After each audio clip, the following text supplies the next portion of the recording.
Rais wa klabu ya Yanga na mwenyekiti wa shirikisho Injinia Said ametoa salamu za kwa timu ya taifa ya vijana chini ya miaka 15 kwa kuchukua ubingwa wa mashindano ya mpira wa miguu kwa shule za Afrika, yani CAF Africa Schools Football Championship.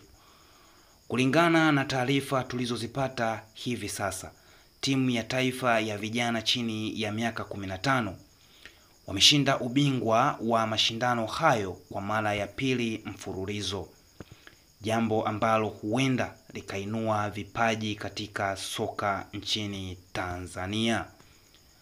Mechi hiyo iliandaliwa na kuchezwa nchini Ghana. Rais Hersi Said alitoa ahadi ya zawadi kwa vijana hawa.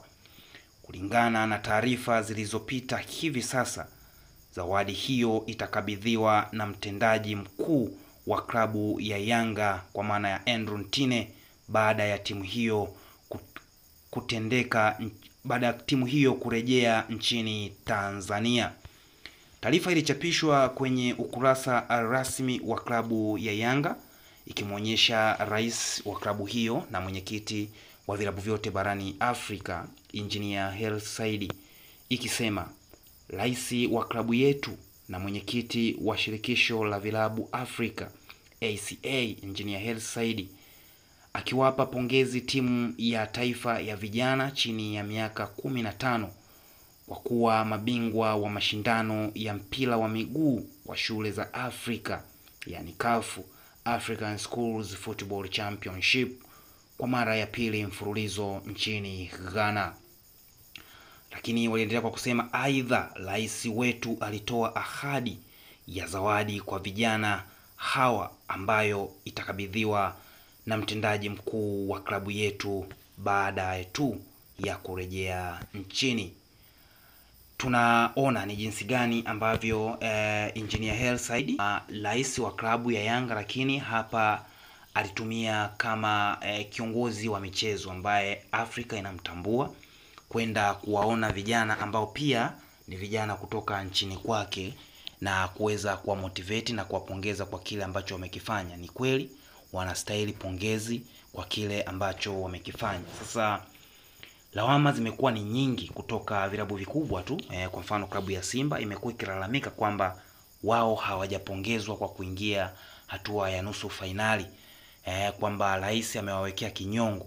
Sasa wote tunaona rais ameibuka, au mwenyekiti wa vilabu barani Afrika ambaye ni Engineer Hersi Said ameenda kuwapongeza hawa watoto baada ya kuchukua ubingwa, sio kwa kufuzu. So lazima tuwe na sababu maalum ya kuweza kumlaumu mtu kabla haujaanza hata kulaumu, kwa sababu huwezi kulaumu mtu kwamba eti hajakupa pongezi kisa tu wewe umevuka hatua kwenda hatua ya fainali. Ni hatua ambayo ni ya kawaida sana. Chukua ubingwa, ndo kama hajakupongeza ndo hapo unaweza ukatoa lawama zako, lakini wewe kufuzu kwenda hatua ya fainali ni jambo la kawaida. Maana hata wao Yanga ambao yeye ndo kiongozi wao alishawahi kuwapeleka huko, lakini pia hakuna kiongozi yoyote wa Simba, hata kama utasema Engineer Hersi labda anashikilia ile nafasi ya kuwa mwenyekiti wa vilabu vyote barani Afrika. Sasa kama kigezo ndo hicho, basi litakiwa hata vilabu vingine ambavyo vimefuzu mpaka sasa hivi kwenda hatua hiyo vingekuwa vinatoa lawama. Kuna Mamelodi Sundowns ambao wamefuzu kwenda hatua ya finali kwenye mashindano ya CAF Champions League, lakini pia kuna Pyramids pia ambao nao wamefuzu kwenda hatua ya CAF Champions League. Vile vile kuna RS Berkane ambayo pia ndo wataenda kuumana na Simba, wamefuzu kwenda hatua ya CAF Confederation Cup. Sasa hao pia walitakiwa watoe lawama, lakini kwa sababu wanatambua na wanajielewa na wanaweledi, hawawezi kufanya hivyo, kwa sababu hiyo ni haki yao wao wenyewe kufanya hivyo. Sio lazima mpaka pongezi eti ndo useme umefanikiwa. Hiyo haiko sawa. So wote tunaona ni vitu gani ambavyo anavifanya Engineer Hersi kwa hiki anachokifanya. Maana yake anaenda kwa motivate moja kwa moja hawa watoto ambao wamechukua huu bingwa, ili waendelee kufanya vizuri na ili kuweza kuchukua vipaji vingine ambavyo vinaweza vikapatikana kutoka kwa wachezaji hao. So ili ni swala la kumpongeza Engineer Hersi kwa kujitoa kwake, lakini pia kwa kile ambacho anaendelea kukifanya kwenye michezo hii. Kwa hili pia Simba wanatakiwa wamshukuru sana Engineer Hersi Said kwa wao kufikia hapa, maana yeye baada ya kuingia kwenye madarakani ndo waliamua kufuta ile tuseme ile hali ambayo ilikuwepo zamani kwamba timu ambayo inakuwa inafeli kwenye mashindano ya CAF Champions League inakuwa inashuka kwenda mashindano ya shirikisho. Sasa hicho hakikuwepo, kwa ilikuwa ni wale ambao wanashiriki shirikisho watashiriki shirikisho, na wa CAF Champions League watashiriki CAF Champions League, na wakitolewa ndo basi tena. So hicho kimewapa urahisi pia Simba kuweza kufikia malengo yao, tofauti na kipindi ambacho Yanga walikuwa wanaenda kushiriki haya mashindano, walikutana na vigogo wengi sana.